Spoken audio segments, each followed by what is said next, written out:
За энэ өнөөдөр энэ нүүдлийн фестивалд Бурят төмнөө төлөөлж гэр бүлөөрөө бич хоёр Бурятанга анган гэр ий одоо тохижуул засрах юм байгаа. За мөн одоо сагаан ижэтие хүнэнгэ машинт яаирхэн байгаа.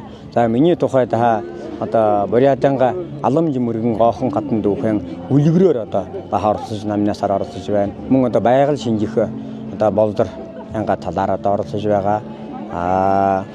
Тэгээд энэ миний хусан яхавна дан ямааны арахан дэгэл. Олтоо даавуу бүдэд даавуу ороогүй. Ингээд өмдөхөртөрөө тэгээд энэ явган тий бүгдөө ямааны арахан. Энэний бол манай одоо хамган утас хийдэг нэ. Бүгдийг одоо адууны хөх тонтоолоор утдаг. Утас ингэж өнгөр уулдаг. Тэгээд энд нэг даава бүд ороод энэ одоо өнгөр энэ хөвөөлөн эднэр нь болохоо нөгөө хон ямааны нөгөө ирээн гүзээ гэдэг тэрхэнсээ. Тэгээ тэрээгээр ингэж имжээд. Тэгээд ингээд ямар ч даава бүд ороогүй.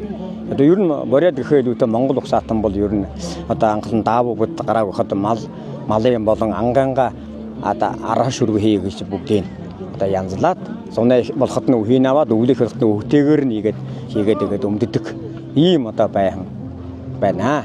Тэгээд энэ юу чи бүгд ингээд уяатай. Чи ингээд уяатай гэдэг ийм байхан. Ийм нэг манай хамган одоо хийм байгаа. За ийм байна.